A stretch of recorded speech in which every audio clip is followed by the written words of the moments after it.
വിശുദ്ധ ലൂക്കായുടെ സുവിശേഷം അധ്യായം 15. കാണാതായ ആടിന്റെ ഉപമ. ചുങ്കക്കാരും പാപികളുമെല്ലാം അവന്റെ വാക്കുകൾ കേൾക്കാൻ അടുത്തു വന്നുകൊണ്ടിരുന്നു. ഫരിസേയരും നിയമജ്ഞരും പിറുപിറുത്തു, ഇവൻ പാപികളെ സ്വീകരിക്കുകയും അവരുടെ കൂടെ ഭക്ഷണം കഴിക്കുകയും ചെയ്യുന്നു. അവൻ അവനോട് ഈ ഉപമ പറഞ്ഞു, നിങ്ങളിൽ ആരാണ് തനിക്ക് 100 ആടുകൾ ഉണ്ടായിരിക്കവേ അവയിൽ ഒന്ന് നഷ്ടപ്പെട്ടാൽ 99 മരുഭൂമിയിൽ വിട്ടിട്ട് നഷ്ടപ്പെട്ടതിനെ കണ്ടുകിട്ടുവോളം തേടിപ്പോകാത്തത്? കണ്ടുകിട്ടുമ്പോൾ സന്തോഷിച്ച് അതിനെ തോളിലേറ്റുന്നു. വീട്ടിലെത്തുമ്പോൾ അവൻ കൂട്ടുകാരെയും അയൽവാസികളെയും വിളിച്ചുകൂട്ടി പറയും, നിങ്ങൾ എന്നോടുകൂടെ സന്തോഷിക്കുവിൻ, എന്റെ നഷ്ടപ്പെട്ട ആടിനെ കണ്ടെത്തിയിരിക്കുന്നു. അതുപോലെ തന്നെ അനുതാപം ആവശ്യമില്ലാത്ത 99 നീതിമാന്മാരെ കുറിച്ച് എന്നതിനേക്കാൾ അനുതപിക്കുന്ന ഒരു പാപിയെ കുറിച്ച് സ്വർഗത്തിൽ കൂടുതൽ സന്തോഷമുണ്ടാകും എന്ന് ഞാൻ നിങ്ങളോട് പറയുന്നു. കാണാതായ നാണയത്തിന്റെ ഉപമ. ഏതൊരു സ്ത്രീയാണ് തനിക്ക് 10 നാണയം ഉണ്ടായിരിക്കെ അതിലൊന്ന് നഷ്ടപ്പെട്ടാൽ വിളക്ക് കൊളുത്തി വീട് അടിച്ചുവാരി അത് കണ്ടെത്തുവോളം ഉത്സാഹത്തോടെ അന്വേഷിക്കാത്തത്? കണ്ടുകിട്ടുമ്പോൾ അവൾ കൂട്ടുകാരെയും അയൽവാസികളെയും വിളിച്ചുകൂട്ടി പറയും, എന്നോടൊത്ത് സന്തോഷിക്കുവിൻ, എന്റെ നഷ്ടപ്പെട്ട നാണയം തിരിച്ചു കിട്ടിയിരിക്കുന്നു. അതുപോലെ തന്നെ അനുതപിക്കുന്ന ഒരു പാപിയെക്കുറിച്ച് ദൈവത്തിന്റെ ദൂതന്മാരുടെ മുൻപിൽ സന്തോഷമുണ്ടാകും എന്ന് ഞാൻ നിങ്ങളോട് പറയുന്നു. ധൂർത്തപുത്രന്റെ ഉപമ. അവൻ പറഞ്ഞു, ഒരു മനുഷ്യന് 2 പുത്രന്മാരുണ്ടായിരുന്നു. ഇളയവൻ പിതാവിനോട് പറഞ്ഞു, പിതാവേ, സ്വത്തിന്റെ ഓഹരി എനിക്ക് തരിക. അവൻ സ്വത്ത് അവർക്കായി ഭാഗിച്ചു. ഏറെ താമസിയാതെ ഇളയ മകൻ എല്ലാം ശേഖരിച്ചുകൊണ്ട് ദൂരദേശത്തേക്ക് പോയി. അവിടെ ധൂർത്തനായി ജീവിച്ച് സ്വത്ത് നശിപ്പിച്ചു കളഞ്ഞു. അവനെല്ലാം ചിലവഴിച്ചു കഴിഞ്ഞപ്പോൾ ആ ദേശത്ത് കഠിനക്ഷാമം ഉണ്ടാവുകയും അവൻ ഞെരുക്കത്തിലാവുകയും ചെയ്തു. അവൻ ആ ദേശത്തെ ഒരു പൗരന്റെ അടുത്ത് അഭയം തേടി. അയാൾ അവനെ പന്നികളെ മേയ്ക്കാൻ വയലിലേക്ക് അയച്ചു. പന്നി തിന്നിരുന്ന തവിടെങ്കിലും കൊണ്ട് വയറു നിറയ്ക്കാൻ അവൻ ആശിച്ചു. പക്ഷേ അത് അവന് കൊടുത്തില്ല. അപ്പോൾ അവന് സുബോധമുണ്ടായി. അവൻ പറഞ്ഞു, എന്റെ പിതാവിന്റെ എത്രയോ ദാസന്മാർ സുഭിക്ഷമായി ഭക്ഷണം കഴിക്കുന്നു, ഞാനോ ഇവിടെ വിശന്നു മരിക്കുന്നു. ഞാൻ എഴുന്നേറ്റ് എന്റെ പിതാവിന്റെ അടുത്തേക്ക് പോകും. ഞാൻ അവനോട് പറയും, പിതാവേ, സ്വർഗത്തിനെതിരായും നിന്റെ മുമ്പിലും ഞാൻ പാപം ചെയ്തു. നിന്റെ മകനെന്ന് വിളിക്കാൻ പോലും ഞാൻ യോഗ്യനല്ല. നിന്റെ ദാസരിൽ ഒരുവനായി എന്നെ സ്വീകരിക്കണമേ. അവൻ എഴുന്നേറ്റ് പിതാവിന്റെ അടുത്ത് ചെന്ന് ദൂരെ വെച്ചു തന്നെ പിതാവ് അവനെ കണ്ടു. അവൻ മനസ്സലിഞ്ഞ് ഓടിവന്ന് അവനെ കെട്ടിപ്പിടിച്ച് ചുംബിച്ചു. മകൻ പറഞ്ഞു, പിതാവേ, സ്വർഗത്തിനെതിരായും നിന്റെ മുമ്പിലും ഞാൻ പാപം ചെയ്തു. നിന്റെ പുത്രൻ എന്ന് വിളിക്കപ്പെടാൻ ഞാൻ ഇനി യോഗ്യനല്ല. പിതാവാകട്ടെ തന്റെ ദാസരോട് പറഞ്ഞു, ഉടനെ മേൽത്തരം വസ്ത്രം കൊണ്ടുവന്ന് ഇവനെ ധരിപ്പിക്കുവിൻ. ഇവന്റെ കയ്യിൽ മോതിരവും കാലിൽ ചെരുപ്പും അണിയുവിൻ. കൊഴുത്ത കാളക്കുട്ടിയെ കൊണ്ടുവന്ന് കൊല്ലുവിൻ. നമുക്ക് ഭക്ഷിച്ച് ആഹ്ലാദിക്കാം. എന്റെ ഈ മകൻ മൃതനായിരുന്നു, അവൻ ഇതാ വീണ്ടും ജീവിക്കുന്നു. അവൻ നഷ്ടപ്പെട്ടിരുന്നു, ഇപ്പോൾ വീണ്ടും കിട്ടിയിരിക്കുന്നു. അവൻ ആഹ്ലാദിക്കാൻ തുടങ്ങി. അവന്റെ മൂത്ത മകൻ വയലിലായിരുന്നു. അവൻ തിരിച്ചു വരുമ്പോൾ വീടിനകത്തു വെച്ച് സംഗീതത്തിന്റെയും നൃത്തത്തിന്റെയും ശബ്ദം കേട്ടു. അവൻ ഒരു വേലക്കാരനെ വിളിച്ച് കാര്യം തിരക്കി. വേലക്കാരൻ പറഞ്ഞു, നിന്റെ സഹോദരൻ തിരിച്ചു വന്നിരിക്കുന്നു. അവനെ സസുഖം തിരിച്ചു കിട്ടിയതുകൊണ്ട് നിന്റെ പിതാവ് കൊഴുത്ത കാളക്കുട്ടിയെ കൊന്നിരിക്കുന്നു. അവൻ കോപിച്ച് അകത്ത് കയറാൻ വിസമ്മതിച്ചു. പിതാവ് പുറത്തു വന്ന് അവനോട് സാന്ത്വനങ്ങൾ പറഞ്ഞു. എന്നാൽ അവൻ പിതാവിനോട് പറഞ്ഞു, നോക്കൂ, എത്ര വർഷമായി ഞാൻ നിനക്ക് ദാസ്യവേല ചെയ്യുന്നു. ഒരിക്കലും നിന്റെ കൽപ്പന ഞാൻ ലംഘിച്ചിട്ടില്ല. എങ്കിലും എന്റെ കൂട്ടുകാരോടൊത്ത് ആഹ്ലാദിക്കാൻ ഒരാട്ടിൻകുട്ടിയെ പോലും നീ എനിക്ക് തന്നില്ല. എന്നാൽ വേശ്യകളോടും കൂട്ടുകാരോടും ചേർന്ന് നിന്റെ സ്വത്തെല്ലാം ദൂർത്തടിച്ച നിന്റെ ഈ മകൻ തിരിച്ചു വന്നപ്പോൾ അവനു വേണ്ടി നീ കൊഴുത്ത കാളയെ കൊന്നിരിക്കുന്നു. അപ്പോൾ പിതാവ് പറഞ്ഞു, മകനെ, നീ എപ്പോഴും എന്നോട് കൂടിയുണ്ടല്ലോ. എനിക്കുള്ളതെല്ലാം നിന്റേതാണ്. ഇപ്പോൾ നമ്മൾ ആനന്ദിക്കുകയും ആഹ്ലാദിക്കുകയും വേണം. എന്തെന്നാൽ നിന്റെ സഹോദരൻ മൃതനായിരുന്നു, അവൻ ഇപ്പോൾ ജീവിക്കുന്നു. നഷ്ടപ്പെട്ടിരുന്നു, ഇപ്പോൾ കണ്ടുകിട്ടിയിരിക്കുന്നു. അധ്യായം 16. അവിശ്വസ്തനായ കാര്യസ്ഥൻ. യേശു ശിഷ്യന്മാരോട് പറഞ്ഞു, ഒരു ധനവാന് ഒരു കാര്യസ്ഥൻ ഉണ്ടായിരുന്നു. അവൻ സ്വത്ത് ദുർവ്യയം ചെയ്യുമെന്ന് യജമാനന് പരാതി ലഭിച്ചു. യജമാനൻ അവനെ വിളിച്ചു ചോദിച്ചു, നിന്നെപ്പറ്റി കേൾക്കുന്നത് എന്താണ്? നിന്റെ കാര്യസ്ഥതയുടെ കണക്ക് ബോധിപ്പിക്കുക. മേലിൽ നീ കാര്യസ്ഥനായിരിക്കാൻ പാടില്ല. ആ കാര്യസ്ഥൻ ആത്മഗതം ചെയ്തു, യജമാനൻ കാര്യസ്ഥത എന്നിൽ നിന്ന് എടുത്തു കളയുന്നതിനാൽ ഞാൻ ഇനി എന്ത് ചെയ്യും? കിളയ്ക്കാൻ എനിക്ക് ശക്തിയില്ല, ഭിക്ഷ യാചിക്കാൻ ലജ്ജ തോന്നുന്നു. എന്നാൽ യജമാനൻ കാര്യസ്ഥത എന്നിൽ നിന്ന് എടുത്തു കളയുമ്പോൾ ആളുകൾ തന്റെ വീടുകളിൽ എന്നെ സ്വീകരിക്കേണ്ടതിന് എന്തു ചെയ്യണമെന്ന് എനിക്കറിയാം. യജമാനിൽ നിന്ന് കടം വാങ്ങിയവൻ ഓരോരുത്തരെയും വിളിച്ചു. ഒന്നാമനോട് അവർ ചോദിച്ചു, നീ യജമാനന് എന്ത് കൊടുക്കാനുണ്ട്? അവൻ പറഞ്ഞു, 100 ബത്ത് എണ്ണ. അവർ പറഞ്ഞു, ഇതാ നിന്റെ പ്രമാണം, എടുത്ത് അത് 50 ബത്ത് എന്ന് തിരുത്തി എഴുതുക. അനന്തരം അവൻ മറ്റൊരുവനോട് ചോദിച്ചു, നീ എന്ത് കടപ്പെട്ടിരിക്കുന്നു? അവൻ പറഞ്ഞു, 100 കോർ ഗോതമ്പ്. അവൻ പറഞ്ഞു, നിന്റെ പ്രമാണം എടുത്ത് 80 കോർ എന്ന് തിരുത്തി എഴുതുക. കൗശലപൂർവം പ്രവർത്തിച്ചതിനാൽ നീതിരഹിതനായ കാര്യസ്ഥനെ യജമാനൻ പ്രശംസിച്ചു. എന്നാൽ ഈ യുഗത്തിന്റെ മക്കൾ തങ്ങളുടെ തലമുറയിൽ വെളിച്ചത്തിന്റെ മക്കളെക്കാൾ ബുദ്ധിശാലികളാണ്. ഞാൻ നിങ്ങളോട് പറയുന്നു, അധാർമിക സമ്പത്ത് കൊണ്ട് നിങ്ങൾക്കായി സ്നേഹിതരെ സമ്പാദിച്ചു കൊള്ളുവിൻ. അത് നിങ്ങളെ കൈവിടിയുമ്പോൾ അവർ നിങ്ങളെ നിത്യകൂടാരത്തിൽ സ്വീകരിക്കും. ചെറിയ കാര്യങ്ങളിൽ വിശ്വസ്തൻ വലിയ കാര്യങ്ങളിലും വിശ്വസ്തനായിരിക്കും. ചെറിയ കാര്യങ്ങളിൽ അവിശ്വസ്തൻ വലിയ കാര്യങ്ങളിലും അവിശ്വസ്തനായിരിക്കും. അധാർമിക സമ്പത്തിന്റെ കാര്യത്തിൽ വിശ്വസ്തനായിരിക്കുന്നില്ലെങ്കിൽ യഥാർത്ഥ ധനം ആര് നിങ്ങളെ ഏൽപ്പിക്കും? മറ്റൊരുവിന്റെ കാര്യത്തിൽ നിങ്ങൾ വിശ്വസ്തരല്ലെങ്കിൽ നിങ്ങൾക്ക് സ്വന്തമായവ ആര് നിങ്ങൾക്ക് തരും? ഒരു ഭൃത്യന് 2 യജമാനന്മാരെ സേവിക്കാൻ സാധിക്കുകയില്ല. ഒന്നുകിൽ അവൻ ഒരുവിനെ ദോഷിക്കുകയും മറ്റവനെ സ്നേഹിക്കുകയും ചെയ്യും, അല്ലെങ്കിൽ ഒരുവിനോട് ഭക്തി കാണിക്കുകയും മറ്റവനെ നിന്ദിക്കുകയും ചെയ്യും. ദൈവത്തെയും ധനത്തെയും ഒരുമിച്ച് സേവിക്കാൻ നിങ്ങൾക്ക് കഴിയുകയില്ല. പണക്കുതിയരായ ഫരിസേയർ ഇതെല്ലാം കേട്ടപ്പോൾ അവനെ പുച്ഛിച്ചു. അവൻ അവരോട് പറഞ്ഞു, മനുഷ്യരുടെ മുമ്പിൽ നിങ്ങൾ നിങ്ങളെ തന്നെ നീതീകരിക്കുന്നു, എന്നാൽ ദൈവം നിങ്ങളുടെ ഹൃദയങ്ങളെ അറിയുന്നു.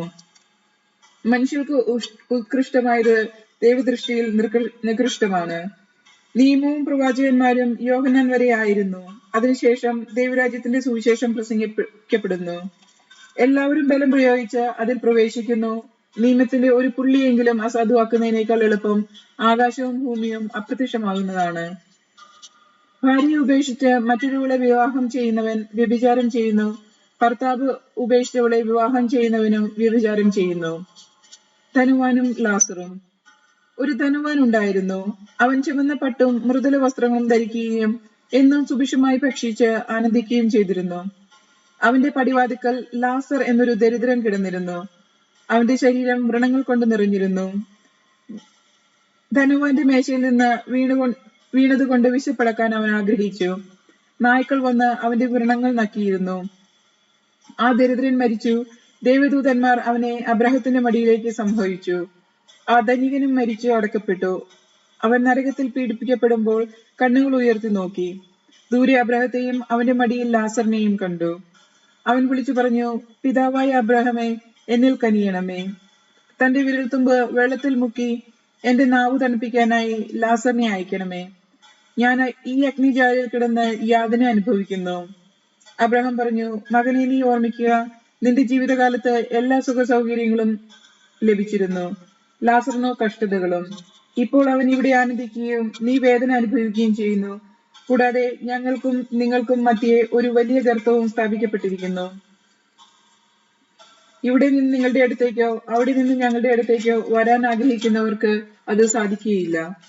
അപ്പോൾ അവർ പറഞ്ഞു, പിതാവേ, അങ്ങനെയെങ്കിൽ ലാസറിനെ എന്റെ പിതൃഭവനത്തിലേക്ക് അയക്കണമേ എന്ന് ഞാൻ അപേക്ഷിക്കുന്നു.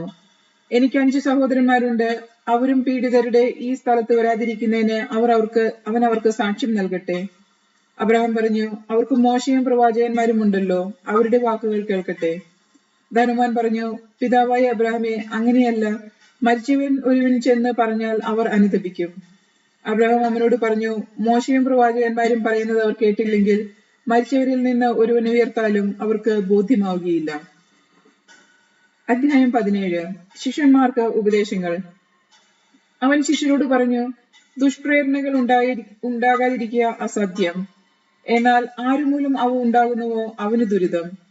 ഈ ചെറിയ ഒരുവന് ദുഷ്പ്രേരണ നൽകുന്നതിനേക്കാൾ നല്ലത് കഴുത്ത് തിരികളിൽ കെട്ടി കടലിൽ ചാടുന്നതാണ്. നിങ്ങൾ ശ്രദ്ധയുള്ളവരായിരിക്കുവിൻ. നിന്റെ സഹോദരൻ തെറ്റ് ചെയ്താൽ അവനെ ശാസിക്കുക, പശ്ചാത്തപിച്ചാൽ അവനോട് ക്ഷമിക്കുക. ദിവസത്തിൽ 7 പ്രാവശ്യം അവൻ നിനക്കെതിരായി പാപം ചെയ്യുകയും 7 പ്രാവശ്യം തിരിച്ചു വന്ന് അവൻ പശ്ചാത്തപിക്കുകയും എന്ന് പറയുകയും ചെയ്താൽ നീ അവനോട് ക്ഷമിക്കണം. അപ്പോൾ അപ്പസ്തോലന്മാർ കർത്താവിനോട് പറഞ്ഞു, ഞങ്ങളുടെ വിശ്വാസം വർദ്ധിപ്പിക്കണമേ. കർത്താവ് പറഞ്ഞു, നിങ്ങൾക്ക് ഒരു കടുകുമണിയോളം വിശ്വാസമുണ്ടെങ്കിൽ ഈ സക്കമർ വൃക്ഷത്തോട് ചുവടോടെ ഇളകി കടലിൽ ചെന്ന് വേരുറപ്പിക്കുക എന്ന് പറഞ്ഞാൽ അത് നിങ്ങളെ അനുസരിക്കും. നിങ്ങളുടെ ഒരു ഭൃത്യൻ ഉഴകുകയോ ആടുമേയ്ക്കുകയോ ചെയ്തിട്ട് വയലിൽ നിന്ന് തിരിച്ചു വരുമ്പോൾ അവനോട്, നീ ഉടനെ ചെന്ന് ഭക്ഷണം തിരിക്കുക എന്ന് നിങ്ങൾ ആരെങ്കിലും പറയുമോ? എനിക്ക് ഭക്ഷണം തയ്യാറാക്കുക, ഞാൻ ഭക്ഷിക്കുകയും പാനം ചെയ്യുന്നതുവരെ അരമുറുക്കി എന്നെ പരിചരിക്കുക, അതിനുശേഷം നിനക്കും തിന്നുകയും കുടിക്കുകയും ചെയ്യാം എന്നല്ലേ നിങ്ങൾ പറയുക? കൽപ്പിക്കപ്പെട്ടതുപോലെ ചെയ്തതുകൊണ്ട് ദാസനോട് നിങ്ങൾ നന്ദി പറയുമോ?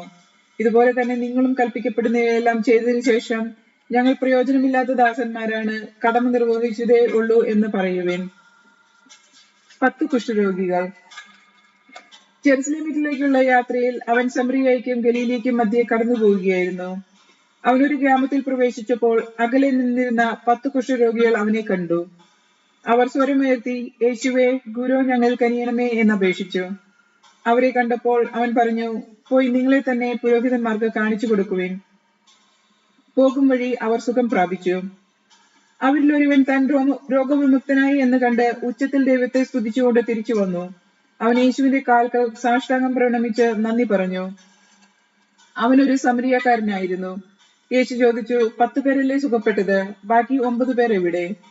ഈ വിജാതീയനല്ലാതെ മറ്റാർക്കും തിരിച്ചു വന്ന് ദൈവത്തെ മഹത്വപ്പെടുത്തണം എന്ന് തോന്നിയില്ലേ?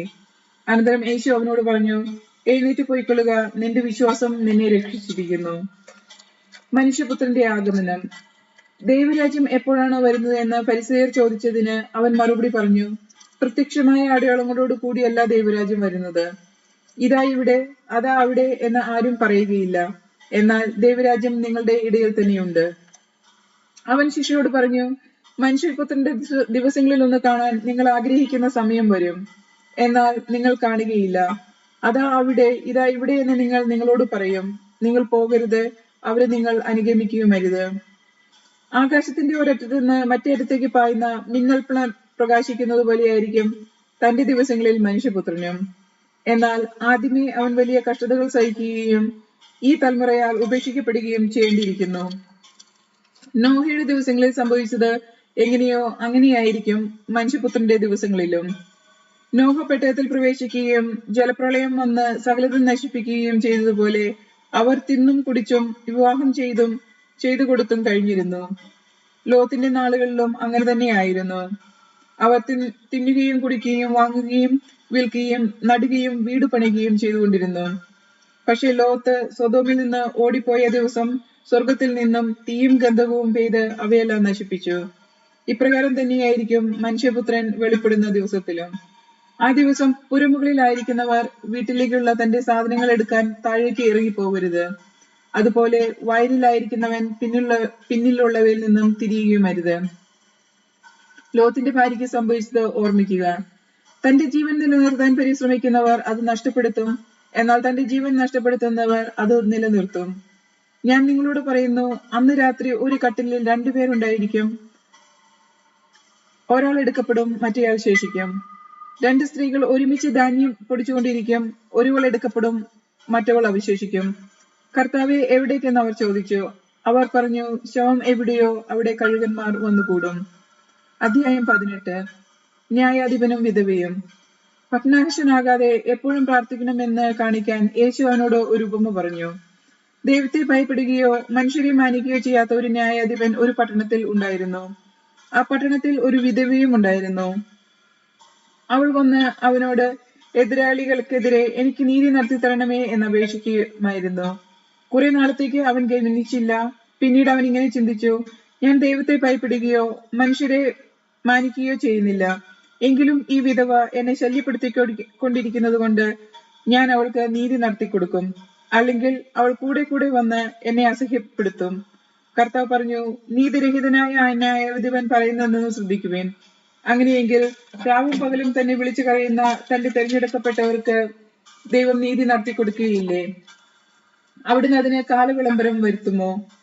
അവർക്ക് വേഗം നീതി നടത്തിക്കൊടുക്കുമെന്ന് ഞാൻ നിങ്ങളോട് പറയുന്നു. എങ്കിലും മനുഷ്യപുത്രൻ വരുമ്പോൾ ഭൂമിയിൽ വിശ്വാസം കണ്ടെത്തുമോ? ഫരിസേയനും ചുങ്കക്കാരനും.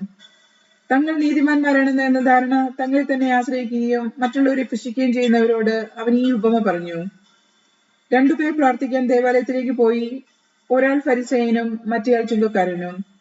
ഫരിസേയൻ നിന്നുകൊണ്ട് ഇങ്ങനെ പ്രാർത്ഥിച്ചു: ദൈവമേ, ഞാൻ നിനക്ക് നന്ദി പറയുന്നു, എന്തെന്നാൽ ഞാൻ അക്രമികളും നീതിരഹിതരും വ്യഭിചാരികളുമായ മറ്റു മനുഷ്യരെ പോലെയോ ഈ ചുങ്കക്കാരനെ പോലെയോ അല്ല. ഞാൻ ആഴ്ചയിൽ 2 പ്രാവശ്യം ഉപവസിക്കുന്നു. ഞാൻ സമ്പാദിക്കുന്ന സകലത്തിന്റെയും ദശാംശം കൊടുക്കുന്നു. ആ ചുങ്കക്കാരനാകട്ടെ ദൂരെ നിന്ന് സ്വർഗത്തിലേക്ക് കണ്ണുകൾ ഉയർത്താൻ പോലും ധൈര്യപ്പെടാതെ മാറത്തടിച്ചുകൊണ്ട്, ദൈവമേ, പാപിയായ എന്നിൽ കനിയണമേ എന്ന് പ്രാർത്ഥിച്ചു. ഞാൻ നിങ്ങളോട് പറയുന്നു, ഈ ഫരിസേയനേക്കാൾ നീതീകരിക്കപ്പെട്ടവനായി വീട്ടിലേക്ക് മടങ്ങി. എന്തെന്നാൽ തന്നെ തന്നെ ഉയർത്തുന്നവൻ താഴ്ത്തപ്പെടും, തന്നെ തന്നെ താഴ്ത്തുന്നവൻ ഉയർത്തപ്പെടുകയും ചെയ്യും. ശിശുക്കളെ ആശീർവദിക്കുന്നു. അവൻ കൈകൾ വെച്ച് അനുഗ്രഹിക്കേണ്ടതിന് ശിശുക്കളെ അവന്റെ അടുത്തേക്ക് കൊണ്ടുവന്നു. അവന്റെ ശിഷ്യന്മാർ ഇത് കണ്ടപ്പോൾ അവരെ ശകാരിച്ചു. എന്നാൽ യേശു അവരെ തന്റെ അടുത്തേക്ക് വിളിച്ചിട്ട് പറഞ്ഞു: ശിശുക്കൾ എന്റെ അടുത്തേക്ക് വരുവാൻ അനുവദിക്കുവിൻ, അവരെ തടയരുത്. എന്തെന്നാൽ ദൈവരാജ്യം അവരെ പോലെയുള്ളവരുടേതാണ്. സത്യമായി ഞാൻ നിങ്ങളോട് പറയുന്നു, ശിശുവിനെ പോലെ ദൈവരാജ്യം സ്വീകരിക്കാത്ത ആരും അതിൽ പ്രവേശിക്കുകയില്ല.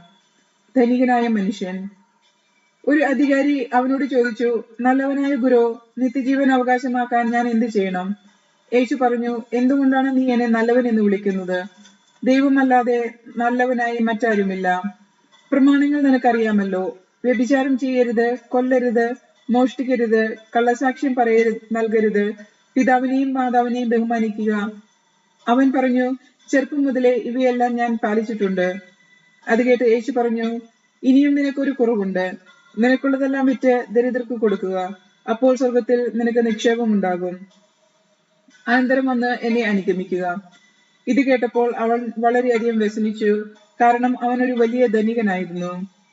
യേശു അവനെ നോക്കിക്കൊണ്ട് പറഞ്ഞു: സമ്പത്തുള്ളവർ ദൈവരാജ്യത്തിൽ പ്രവേശിക്കുന്നത് എത്ര ദുഷ്കരം! ധനികൻ ദൈവരാജ്യത്തിൽ പ്രവേശിക്കുന്നതിനേക്കാൾ എളുപ്പം ഒട്ടകം സൂചിക്കുഴിയിലൂടെ കടന്നു പോകുന്നതാണ്. ഇത് കേട്ടവർ ചോദിച്ചു: അങ്ങനെയെങ്കിൽ രക്ഷ പ്രാപിക്കാൻ ആർക്ക് കഴിയും? അവൻ പറഞ്ഞു: മനുഷ്യർക്ക് അസാധ്യമായത് ദൈവത്തിന് സാധ്യമാണ്. പത്രോസ് പറഞ്ഞു: ഇതാ, ഞങ്ങൾ സ്വന്തമായുള്ളതെല്ലാം ഉപേക്ഷിച്ച് നിന്നെ അനുഗമിച്ചിരിക്കുന്നു. യേശു പ്രതിവചിച്ചു: സത്യമായി ഞാൻ നിങ്ങളോട് പറയുന്നു, ദൈവരാജ്യത്തിനു വേണ്ടി വീടിനെയോ ഭാര്യയെയോ സഹോദരരെയോ മാതാപിതാക്കളെയോ സന്താനങ്ങളെയോ ഉപേക്ഷിച്ചവരെല്ലാവർക്കും ഇക്കാലത്ത് തന്നെ അനേകം മടങ്ങ് ലഭിക്കാതിരിക്കുകയില്ല. വരാനിരിക്കുന്ന കാലത്ത് നിത്യജീവനും. പീഡാനുഭവവും ഉത്ഥാനവും. 3-ാം പ്രവചനം. അവൻ 12 പേരെയും അടുത്തേക്ക് വിളിച്ചു പറഞ്ഞു: ഇതാ, നമ്മൾ ജെറുസലേമിലേക്ക് പോകുന്നു.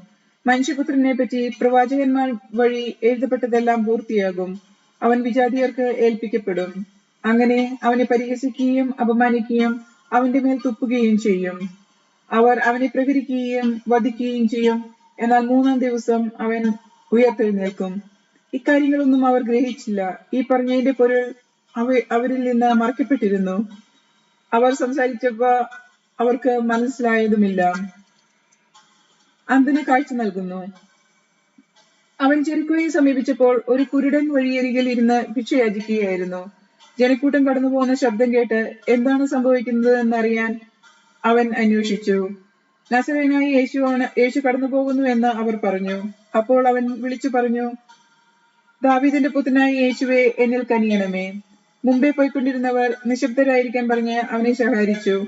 അവനാകട്ടെ കൂടുതൽ ഉച്ചത്തിൽ, ദാവീദിന്റെ പുത്ര, എന്നിൽ കനിയണമേ എന്ന് നിലവിളിച്ചുകൊണ്ടിരുന്നു. യേശു അവിടെ നിന്നു അവനെ തന്റെ അടുത്തേക്ക് കൊണ്ടുവരാൻ കൽപ്പിച്ചു. അവൻ അടുത്തു വന്നപ്പോൾ യേശു ചോദിച്ചു: ഞാൻ നിനക്ക് വേണ്ടി എന്ത് ചെയ്യണമെന്നാണ് നീ ആഗ്രഹിക്കുന്നത്? അവൻ പറഞ്ഞു: കർത്താവേ, എനിക്ക് കാഴ്ച വീണ്ടു കിട്ടണം. യേശു: നിനക്ക് കാഴ്ചയുണ്ടാകട്ടെ, നിന്റെ വിശ്വാസം നിന്നെ രക്ഷിച്ചിരിക്കുന്നു. തൽക്ഷണം അവന് കാഴ്ച ലഭിച്ചു. അവൻ ദൈവത്തെ മഹത്വപ്പെടുത്തിക്കൊണ്ട് യേശുവിന്റെ പിന്നാലെ പോയി. ഇത് കണ്ട് എല്ലാവരും ദൈവത്തെ സ്തുതിച്ചു. അധ്യായം 19. സക്കേവൂസിന്റെ ഭവനത്തിൽ. യേശു ജെറിക്കോയിൽ പ്രവേശിച്ച് അതിലൂടെ കടന്നു പോവുകയായിരുന്നു. അവിടെ സക്കേവൂസ് എന്നു പേരായ ഒരാൾ ഉണ്ടായിരുന്നു. അവൻ ചുങ്കക്കാരിൽ പ്രധാനിയും ധനികനുമായിരുന്നു. യേശു ആരെന്ന് കാണാൻ അവൻ ആഗ്രഹിച്ചു. പൊക്കം കുറവായതിനാൽ ജനക്കൂട്ടത്തിൽ നിന്നുകൊണ്ട് അത് സാധ്യമായിരുന്നില്ല. യേശുവിനെ കാണാൻ വേണ്ടി അവൻ മുമ്പേ ഓടി ഒരു സിക്കമോർ മരത്തിൽ കയറിയിരുന്നു. യേശു അതിലെയാണ് കടന്നു പോകാനിരുന്നത്.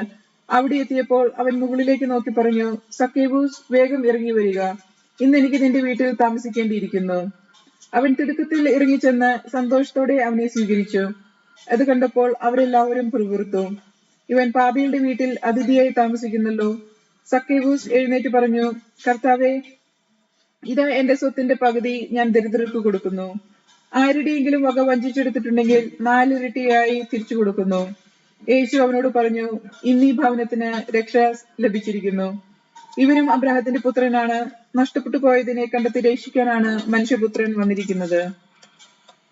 10 നാണയത്തിന്റെ ഉപമ. ഇത് കേട്ടുകൊണ്ടിരിക്കുന്നപ്പോൾ അവൻ തുടർന്ന് ഒരു ഉപമ പറഞ്ഞു.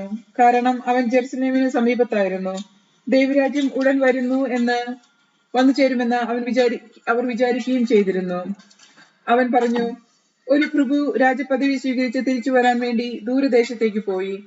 അവൻ ഭൃത്യന്മാരിൽ 10 പേരെ വിളിച്ച് 10 നാണയം അവരെ ഏൽപ്പിച്ചുകൊണ്ട് പറഞ്ഞു, ഞാൻ തിരിച്ചു വരുന്നതുവരെ നിങ്ങൾ ഇതുകൊണ്ട് വ്യാപാരം ചെയ്യുവിൻ. അവന്റെ പൗരന്മാർ അവനെ വെറുത്തിരുന്നു. ഈ മനുഷ്യൻ ഞങ്ങളെ ഭരിക്കുവാൻ ഞങ്ങൾ ഇഷ്ടപ്പെടുന്നില്ല എന്ന നിവേദനവുമായി അവർ ഒരു പ്രതിനിധി സംഘത്തെ അവന്റെ പിന്നാലെ അയച്ചു. എന്നാൽ അവൻ രാജപദവി സ്വീകരിച്ച് തിരിച്ചു വന്നു. താൻ പണം ഏൽപ്പിച്ചിരുന്ന ഭൃത്യന്മാർ വ്യാപാരം ചെയ്ത് എന്ത് സമ്പാദിച്ചു എന്ന് അറിയുന്നതിന് അവരെ വിളിക്കാൻ അവൻ കൽപ്പിച്ചു. ഒന്നാമൻ വന്നു പറഞ്ഞു, യജമാനി, നീ തന്ന നാണയം 10 കൂടി നേടിയിരിക്കുന്നു. അവൻ പറഞ്ഞു, കൊള്ളാം, നല്ലവനായ ഭൃത്യ, ചെറിയ കാര്യങ്ങളിൽ വിശ്വസ്തനായിരുന്നത് കൊണ്ട് 10 നഗരങ്ങളുടെ മേൽ നീ അധികാരിയായിരിക്കും. രണ്ടാമൻ വന്നു പറഞ്ഞു, യജമാനി, നീ തന്ന നാണയം 5 കൂടി നേടിയിരിക്കുന്നു. യജമാനൻ അവനോട് പറഞ്ഞു, 5 നഗരങ്ങളുടെ മേൽ നീ അധികാരിയായിരിക്കും. വേറൊരുവൻ വന്നു പറഞ്ഞു, യജമാനെ, ഞാൻ തുണിയിൽ പൊതിഞ്ഞു സൂക്ഷിച്ചിരുന്ന നിന്റെ നാണയം ഇതാ. നിന്നെ എനിക്ക് ഭയമായിരുന്നു, കാരണം നീ കർക്കശനും വയ്ക്കാത്തത് എടുക്കുന്നവനും വിതയ്ക്കാത്ത കൊയ്യുന്നവനുമാണ്. അവൻ പറഞ്ഞു, ദുഷ്ടഭൃത്യ, നിന്റെ വാക്കുകൊണ്ട് തന്നെ നിന്നെ ഞാൻ വിധിക്കും. നീ കർക്കശനും വയ്ക്കാത്ത എടുക്കുന്നതിനും വിതയ്ക്കാത്തത് കൊയ്യുന്നവനുമാണെന്ന് നീ അറിഞ്ഞിരുന്നല്ലോ. പിന്നെ നീ എന്തുകൊണ്ട് പണമിടപാടുകാരെ എന്റെ പണം ഏൽപ്പിച്ചില്ല? എങ്കിൽ ഞാൻ മടങ്ങി വരുമ്പോൾ പലിശയോടുകൂടി അത് തിരിച്ചു തരാമായിരുന്നില്ലേ? അവൻ ചുറ്റും നിന്നവരോട് പറഞ്ഞു, അവനിൽ നിന്ന് ആ നാണയം എടുത്ത് 10 നാണയമുള്ളവന് കൊടുക്കുക. അവൻ അവരോട് യജമാനെ, അവന് 10 നാണയം ഉണ്ടല്ലോ എന്ന് പറഞ്ഞു. ഞാൻ നിങ്ങളോട് പറയുന്നു, ഉള്ളവന് കൊടുക്കപ്പെടും, ഇല്ലാത്തവരിൽ നിന്ന് ഉള്ളതുപോലും എടുക്കപ്പെടും. ഞാൻ ഭരിക്കുന്നത് ഇഷ്ടമില്ലാതിരുന്ന എന്റെ ശത്രുക്കളെ ഇവിടെ കൊണ്ടുവന്ന് എന്റെ മുമ്പിൽ വെച്ച് കൊന്നുകളയുവിൻ. ജെറുസലേമിലേക്ക് രാജകീയ പ്രവേശനം. അവൻ ഇത് പറഞ്ഞതിനു ശേഷം ജെറുസലേമിലേക്കുള്ള യാത്ര തുടർന്നു. ഒലിവുമലയ്ക്കരികിലുള്ള ബത്ഫഹേ, ബഥാനിയ എന്നീ സ്ഥലങ്ങളെ സമീപിച്ചപ്പോൾ അവർ 2 ശിഷ്യന്മാരെ ഇപ്രകാരം നിർദ്ദേശിച്ചയച്ചു, എതിരെ കാണുന്ന ഗ്രാമത്തിലേക്ക് പോകുവിൻ. അവിടെ ചെല്ലുമ്പോൾ ആരും ഒരിക്കലും കയറിയിട്ടില്ലാത്ത ഒരു കഴുതക്കുട്ടിയെ കെട്ടിയിരിക്കുന്നത് കാണും. അതിനെ അഴിച്ചു കൊണ്ടുവരിക. നിങ്ങൾ അതിനെ അഴിക്കുന്നത് എന്തെന്ന് ആരെങ്കിലും ചോദിച്ചാൽ, കർത്താവിന് അവയെ കൊണ്ട് ആവശ്യമുണ്ടെന്ന് പറയുക. അയക്കപ്പെട്ടവർ പോയി യേശു പറഞ്ഞതുപോലെ കണ്ടു. അവൻ കഴുതക്കുട്ടിയെ അഴിക്കുമ്പോൾ അതിന്റെ ഉടമസ്ഥൻ അവനോട്, നിങ്ങൾ എന്തിനാണ് കഴുതക്കുട്ടിയെ അഴിക്കുന്നത് എന്ന് ചോദിച്ചു. കർത്താവിന് ഇതിനെ കൊണ്ട് ആവശ്യമുണ്ടെന്ന് അവർ പറഞ്ഞു. അവർ അതിനെ യേശുവിന്റെ അടുക്കൽ കൊണ്ടുവന്നു. തങ്ങളുടെ വസ്ത്രങ്ങൾ കഴുതക്കുട്ടിയുടെ പുറത്ത് വിരിച്ച് അവൻ യേശുവിനെ ഇരുത്തി. അവൻ കടന്നു പോകുമ്പോൾ ആ വഴിയിൽ തങ്ങളുടെ വസ്ത്രങ്ങൾ വിരിച്ചു. അവൻ പട്ടണത്തോടടുത്ത് ഒലിവുമലയുടെ ചെരുവിന് സമീപത്തെത്തിയപ്പോൾ ശിഷ്യഗണം മുഴുവൻ സന്തോഷിച്ച് തങ്ങൾ കണ്ട എല്ലാ അത്ഭുത പ്രവൃത്തികളിലെയും ഉച്ചത്തിൽ ദൈവത്തെ സ്തുതിക്കാൻ തുടങ്ങി. കർത്താവിന്റെ നാമത്തിൽ വരുന്ന രാജാവ് അനുഗ്രഹീതൻ, സ്വർഗത്തിൽ സമാധാനം, അത്യുന്നതങ്ങളിൽ മഹത്വം എന്നവർ ആർത്തു വിളിച്ചു. ജനക്കൂട്ടത്തിൽ ഉണ്ടായിരുന്ന ചില ഫരിസേയർ അവനോട് പറഞ്ഞു, ഗുരു, നിന്റെ ശിഷ്യന്മാരെ ശാസിക്കുക. അവൻ പ്രതിവദിച്ചു, ഇവർ മൗനം ഭജിച്ചാൽ ഈ കല്ലുകൾ ആർത്തു വിളിക്കുമെന്ന് ഞാൻ നിങ്ങളോട് പറയുന്നു. അവൻ അടുത്തു വന്ന് പട്ടണം കണ്ടപ്പോൾ അതിനെക്കുറിച്ച് വിലപിച്ചുകൊണ്ട് പറഞ്ഞു, സമാധാനത്തിനുള്ള മാർഗങ്ങൾ ഈ ദിവസത്തിലെങ്കിലും നിങ്ങൾ അറിഞ്ഞിരുന്നുവെങ്കിൽ. എന്നാൽ ഇപ്പോൾ നിന്റെ ദൃഷ്ടിയിൽ നിന്ന് അത് മറയ്ക്കപ്പെട്ടിരിക്കുന്നു. ശത്രുക്കൾ നിനക്ക് ചുറ്റും പാളയം അടിച്ചു നിന്നെ വളയുകയും എല്ലാ ഭാഗത്തു നിന്നും നിന്നെ ഞെരുക്കുകയും ചെയ്യുന്ന ദിവസങ്ങൾ വരും. നിന്നെയും നിന്റെ മക്കളെയും നശിപ്പിക്കുകയും നിന്നിൽ കല്ലിന്മേൽ കല്ല് ശേഷിക്കാതിരിക്കുകയും ചെയ്യും. എന്നാൽ എന്റെ സന്ദർശന ദിനം നീ അറിഞ്ഞിരുന്നില്ല. ദേവാലയ ശുദ്ധീകരണം. അനന്തരം അവൻ ദേവാലയത്തിൽ പ്രവേശിച്ച് അവിടെ കച്ചവടം നടത്തിക്കൊണ്ടിരുന്നവരെ പുറത്താക്കാൻ തുടങ്ങി. അവൻ അവരോട് പറഞ്ഞു, എന്റെ ആലയം പ്രാർത്ഥനാലയം എന്ന് എഴുതപ്പെട്ടിരിക്കുന്നു, നിങ്ങളോ അതിനെ കവർച്ചക്കാരുടെ ഗുഹയാക്കി മാറ്റിയിരിക്കുന്നു. അവൻ ദിവസവും ദേവാലയത്തിൽ പഠിപ്പിച്ചിരുന്നു. പുരോഹിത പ്രമുഖരും നിയമജ്ഞരും ജനപ്രമാണികളും അവനെ നശിപ്പിക്കാൻ മാർഗം അന്വേഷിച്ചുകൊണ്ടിരുന്നു. എന്നാൽ അവർക്ക് ഒന്നും ചെയ്യാൻ കഴിഞ്ഞില്ല, കാരണം ജനങ്ങളെല്ലാം അവന്റെ വാക്കുകളിൽ മുഴുകി അവനെ വിട്ടുപോകാതെ നിന്നു. അധ്യായം 20. യേശുവിന്റെ അധികാരം. ഒരു ദിവസം അവൻ ദേവാലയത്തിൽ ജനങ്ങളെ പഠിപ്പിക്കുകയും സുവിശേഷം പ്രസംഗിക്കുകയും ചെയ്തുകൊണ്ടിരിക്കുമ്പോൾ പുരോഹിത പ്രമുഖന്മാരും നിയമജ്ഞരും ജനപ്രമാണികളോടുകൂടെ അവന്റെ അടുത്ത് വന്നു. അവർ അവനോട് പറഞ്ഞു, എന്തധികാരത്തിലാണ് നീ ഇതൊക്കെ ചെയ്യുന്നത്? അഥവാ നിനക്ക് ഈ അധികാരം നൽകിയതാരെന്ന് ഞങ്ങളോട് പറയുക. അവൻ മറുപടി പറഞ്ഞു, ഞാനും നിങ്ങളോടൊന്ന് ചോദിക്കട്ടെ, ഉത്തരം പറയുവിൻ. യോഹന്നാന്റെ ജ്ഞാനസ്നാനം സ്വർഗത്തിൽ നിന്നോ മനുഷ്യരിൽ നിന്നോ? അവർ പരസ്പരം ആലോചിച്ചു. സ്വർഗത്തിൽ നിന്നെന്ന് പറഞ്ഞാൽ പിന്നെ എന്തുകൊണ്ട് നിങ്ങൾ അവനെ വിശ്വസിച്ചില്ല എന്ന് അവൻ ചോദിക്കും. മനുഷ്യരിൽ നിന്ന് എന്ന് പറഞ്ഞാൽ ജനങ്ങളെല്ലാം നമ്മെ കല്ലെറിയും. എന്തെന്നാൽ യോഹന്നാൻ ഒരു പ്രവാചകനെന്ന് അവർ വിശ്വസിച്ചിരുന്നു. അതിനാൽ അവർ മറുപടി പറഞ്ഞു, എവിടെ നിന്ന് എന്ന് ഞങ്ങൾക്ക് അറിഞ്ഞുകൂടാ. അപ്പോൾ യേശു പറഞ്ഞു, എന്തധികാരത്തിലാണ് ഇത് ഞാൻ ചെയ്യുന്നതെന്ന് ഞാനും നിങ്ങളോട് പറയുന്നില്ല. മുന്തിരിത്തോട്ടവും കൃഷിക്കാരും. അവൻ ജനങ്ങളോട് ഈ ഉപമ പറഞ്ഞു. ഒരു മനുഷ്യൻ ഒരു മുന്തിരിത്തോട്ടം നട്ടുപിടിപ്പിച്ചു. അത് കൃഷിക്കാരെ ഏൽപ്പിച്ചതിനു ശേഷം ദീർഘനാളത്തേക്ക് അവിടെ നിന്ന് പോയി. സമയമായപ്പോൾ മുന്തിരിപ്പഴങ്ങളിൽ നിന്ന് ഓഹരി ലഭിക്കേണ്ടതിന് അവനൊരു ഭൃത്യനെ കൃഷിക്കാരുടെ അടുത്തേക്ക് അയച്ചു. എന്നാൽ കൃഷിക്കാർ അവനെ അടിക്കുകയും വെറും കൈയോടെ തിരിച്ചയക്കുകയും ചെയ്തു. അവൻ മറ്റൊരു ഭൃത്യനെ അയച്ചു. അവനെയും അവർ അടിക്കുകയും അപമാനിക്കുകയും വെറും കൈയോടെ തിരിച്ചയക്കുകയും ചെയ്തു. അവൻ മൂന്നാമതൊരുവനെ അയച്ചു. അവർ അവനെ പരിക്കേൽപ്പിക്കുകയും പുറത്തേക്കെറിയുകയും ചെയ്തു. അപ്പോൾ തോട്ടത്തിന്റെ ഉടമസ്ഥൻ പറഞ്ഞു, ഞാൻ എന്താണ് ചെയ്യുക? എന്റെ പ്രിയപുത്രനെ ഞാൻ അയക്കും, അവനെ ഇവർ മാനിച്ചേക്കും. പക്ഷെ കൃഷിക്കാർ അവനെ കണ്ടപ്പോൾ പരസ്പരം പറഞ്ഞു, ഇവനാണ് അവകാശി, ഇവരെ നമുക്ക് കൊന്നുകളയാം, അപ്പോൾ അവകാശം നമ്മുടേതാകും. അവർ അവനെ മുന്തിരിത്തോട്ടത്തിൽ നിന്ന് വെളിയിലേക്ക് എറിഞ്ഞു കൊന്നുകളഞ്ഞു. ആകയാൽ മുന്തിരിത്തോട്ടത്തിന്റെ ഉടമസ്ഥൻ അവരോട് എന്തു ചെയ്യും? അവൻ വന്ന് ആ കൃഷിക്കാരെ നശിപ്പിക്കുകയും മുന്തിരിത്തോട്ടം മറ്റാളുകളെ ഏൽപ്പിക്കുകയും ചെയ്യും. അവർ ഇത് കേട്ടപ്പോൾ അത് സംഭവിക്കാതിരിക്കട്ടെ എന്ന് പറഞ്ഞു. പണിക്കാർ ഉപേക്ഷിച്ച് കളഞ്ഞ കല്ല് മൂലക്കല്ലായി തീർന്നു എന്ന് എഴുതപ്പെട്ടിരിക്കുന്നത് എന്താണ്? ആ കല്ലിന്മേൽ നിപതിക്കുന്ന ഏതൊരുവനും തകരും. അത് ആരുടെ മേൽ പതിക്കുന്നുവോ അവനെ അത് ധൂളികളാക്കും. തങ്ങൾക്കെതിരായിട്ടാണ് ഈ ഉപമ അവൻ പറഞ്ഞതെന്ന് നിയമജ്ഞരും പ്രധാന പുരോഹിതരും മനസ്സിലാക്കി. അവനെ കയ്യേറ്റം ചെയ്യാൻ ശ്രമിച്ചു. എന്നാൽ അവർ ജനത്തെ ഭയപ്പെട്ടു. സീസറിന് നികുതി കൊടുക്കണമോ? അതിനാൽ അവർ നീതിമാന്മാരെന്ന് ഭാവിക്കുന്ന ചാരന്മാരെ അയച്ച് അവരെ ദേശാധിപതിയുടെ അധികാരത്തിനും വിധിക്കും ഏൽപ്പിച്ചു കൊടുക്കത്തക്ക വിധം അവന്റെ വാക്കിൽ നിന്ന് എന്തെങ്കിലും പിടിച്ചെടുക്കാൻ അവസരം കാത്തിരുന്നു. അവർ അവനോട് പറഞ്ഞു, ഗുരു, നീ ശരിയായി സംസാരിക്കുകയും പഠിപ്പിക്കുകയും ചെയ്യുന്നവനും മുഖം നോക്കാതെ ദൈവത്തിന്റെ വഴി സത്യമായി പഠിപ്പിക്കുന്നവനുമാണെന്ന് ഞങ്ങൾക്കറിയാം. ഞങ്ങൾ സീസറിന് നീതി കൊടുക്കുന്നത് നിയമാനുസൃതമോ അല്ലയോ? അവൻ അവരുടെ കൗശലം മനസ്സിലാക്കി അവരോട് പറഞ്ഞു, നിങ്ങൾ ഒരു ധനാറ് എന്നെ കാണിക്കുവിൻ. ആരുടെ രൂപവും ലിഖിതവുമാണ് ഇതിലുള്ളത്? സീസറിന്റേതെന്ന് അവർ പറഞ്ഞു.